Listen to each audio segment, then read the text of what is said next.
This is Pet Life Radio. Let's talk pets.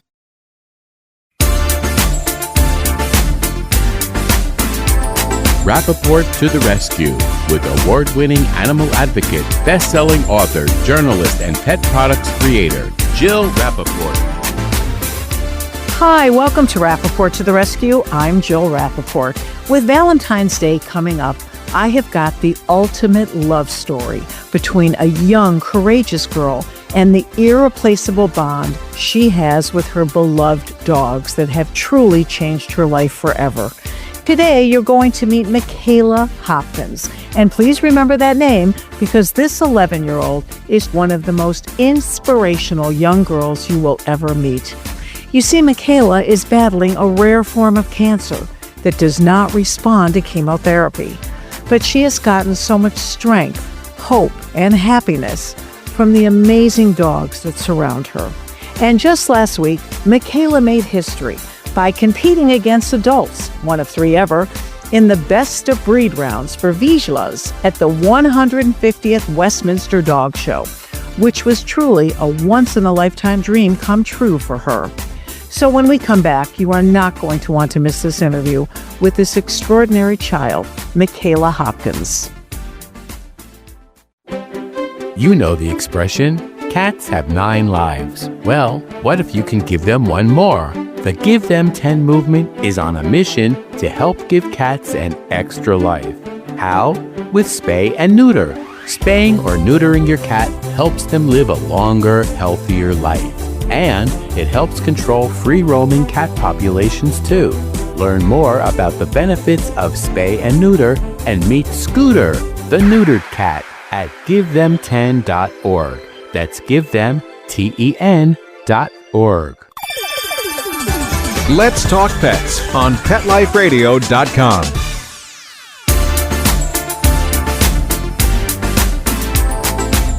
Welcome back to Rappaport to the Rescue. I'm Jill Rappaport, and I couldn't be happier to introduce you to our next guest, who is truly remarkable and so incredibly courageous.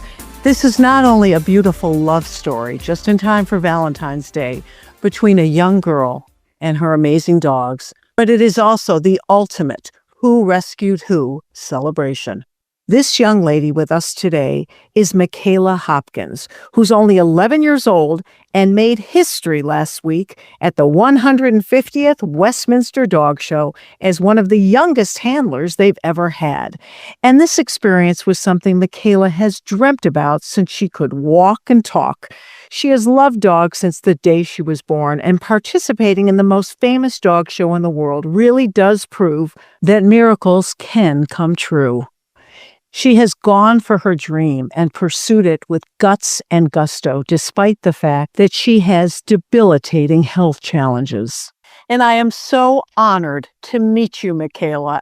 And you're with your mother, Jessica DuPont. And who is that cute fur angel sitting in your lap? This is Layla. Layla, oh, so beautiful. How many dogs do you have at home? I am 2. Tell me about Layla and your other dog. Layla's a 6-year-old Rottweiler, and her brother Roscoe is about 5. About 5? Between 4 and 5. Well, I can see by the way Layla is just hanging out and melting in your lap and your hands. Boy, does this dog love you. And I want to talk about your love of dogs. And you're only 11 years old, but I know this started from the minute you could walk and talk, right, Michayla? Yeah. Tell me about the love of dogs. Where did it begin? How did you know that you were meant to be surrounded by dogs, Michayla? Everything came so easily. The dogs, they migrate to her. No matter which dog, any place she is, they come right to her. They just know when they look in Michayla's eyes, they're in a safe place. Correct. Michayla, talk about what do these dogs do for you? They make me happy. That's your happy place, right? To be surrounded with them? Yeah. And this has been such an incredible month for you. Just last week, you were at the biggest dog show in the world. And at 11 years old, you were strutting your stuff at the Westminster Dog Show as a handler You were one of the 3 youngest handlers of all time and the first to be paired with adults. Can you put into words, Michayla, what that experience was like for you? It was really cool, rewarding, exciting. Were you nervous? Yeah, the audience was like really big, and I'm not used to a big audience like that. Tell us. So what was that like? How did that affect you? Here you're a handler and you were walking out Sunny, the Vizsla, and you have to like stay in pace with this dog. I was trying to keep up with Sunny. And how did you do? Good. Did you love it? Tell me what it felt like to be in that ring. It was really exciting. So as a little girl, and you're still only 11 years old, we have to remind our audience, when did you realize at what age that this is what you wanted to do? Go to these incredible shows and be a handler? 7 years old. At 7, that's when you knew? Yeah, So how did you set your sights out to do it? my grandmother. Your grandmother was the one that prompted you to get into this? Yeah. Unbelievable. And who was the first doggy that you actually got to show? And what show was it? I mean, nothing compares with the Westminster Dog Show. But what was your first experience in front of a live audience being a handler? It was the Brooklyn Fairground with a miniature American Shepherd named Frankie. How did you do? I took best of opposite. Wow, that's pretty good. Now, here you're setting your sights out on the biggest show in the world. How did that come to be? One of my friends, Sarah, the professional handler, she needed help. The owner of the dog really wanted me to show Sunny, so I showed her. Could you believe that they came to you and said, we want you to take the reins and bring this dog to the biggest show in the world? No, I didn't really believe it at first, but then I got there. Wow. And I saw so many beautiful pictures of you. I know that you went into hair and makeup and you had a beautiful outfit on. How did it feel to be all glammed up for the big event, Michayla? I felt really good. You looked absolutely beautiful. And how did you and Sunny do? What was the final outcome? We did great, but we didn't get anything. Hey, as far as I'm concerned and the rest of the world, I think you won just by getting to the Westminster Dog Show. Don't you feel that way, Michayla? Yeah. It's a real honor. And I'd like to talk to your incredible mom about what your daughter was like and how you knew and at what age that this was where she was meant to be and what she was meant to be doing. She's always been great with animals, all animals. She's been great with, loved them, always wanted to be around them. It was my mother and her started doing the dog showing and the agility and the grooming, and that was it. She took off. And now it's something that they really, really enjoy to do together. So when you find out that your 11-year-old daughter is going to be in the Westminster Dog Show on the 150th anniversary, no doubt, what did you say? What did you feel? I was shocked. Not something shocking for her. I mean, she's just excels in anything and everything she does. But it was just amazing that she would be able to be given the chance. She's met such amazing people that have really given her such an incredible support group throughout this whole process with the dog. Yes, this has been a very difficult time for you health-wise, Michayla. And you are such an inspiration to people of all ages. Your determination and your love of life. Tell me about that and how you get through the hard times. What helps you do that? Dogs. The dogs. Yeah. It's her safe place and what she looks forward to. And during these times when you're dealing with your health, do you think about that? Do the dogs take those woes and fears away from you? It's like it disappears. So they're the ultimate therapy for you. Yeah. That is amazing. Tell me how you're doing now and, what you're going through and how you're feeling. I'm doing good. She's been feeling very well. She does the immunotherapy infusions every 3 weeks. She does amazing through those. I've never met anybody more brave and more courageous than she is. She just goes through it. I mean, she just tackles everything head on. Doesn't let it hinder anything that she does. And as her mother, that must be so incredible for you to see the type of child she is and the type of young lady you've raised. Yeah, I'm so proud of her and so incredibly proud. And during the tough times, can you put into words, Michayla, what these dogs do for you? They make me really comfortable. They make me feel like forget about everything. Tell me about the training process, what goes into it, and why you possess that special talent. There's a lot of training, like grooming and knowing what other dogs need. There's a lot of training you have to put into it. And you don't look at it as work. It's pure joy for you. Yeah. And when you're not in school or going through therapy for your health, this is what you're doing every waking hour, every minute is working with these dogs. Pretty much. For the most part. She does take time for friends too.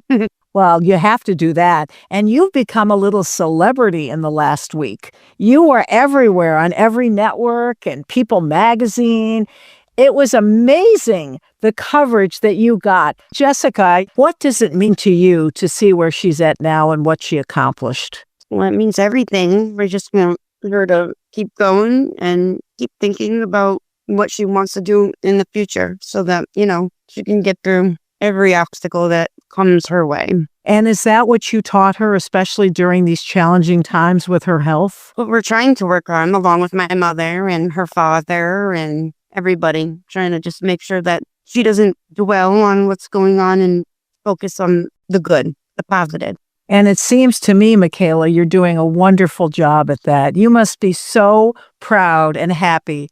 Look at what you've accomplished, right? Yeah. Thank you. Well, I also want to tell our listeners that there has been a GoFundMe campaign set up. Is that still in place? And can we tell people where they can go to donate to Michayla's health and to her treatments? Because that is of utmost importance. Of course, we did set one up. There was difficulties, in the beginning with work and just, any things going forward. It's just a regular GoFundMe account for Michayla Hopkins, and it's done very well. Our support system has been absolutely incredible. People are absolutely amazing. And you're encouraging people to please go there. They can read Michayla's story. This is so important because this is an expensive ordeal, not to mention emotionally draining. And it will certainly help for people to know about this campaign, to help donate towards her health and well-being. No, of course. Anything helps in prayers. We really ask for prayers if possible, How do you hold up during these times? What gives you the strength to go on? Seeing her happy does a lot of it. But it's not easy because there's no fix. As a mother, you just want to fix it. And there's no right answer. There's no wrong answer. There's no answer. And that's tough when you can't just fix it. But we're doing the best we can. And listen, with the power of prayer and love and hope, miracles do happen. Correct. Yes, exactly. And that's what we are hoping for. And Michayla, you got a miracle last week just by getting into the Westminster Dog Show. So you have to believe in everything going forward, right? Yep. Definitely. I can't thank you enough for being on this show. I want to wish you all the most beautiful Valentine's Day.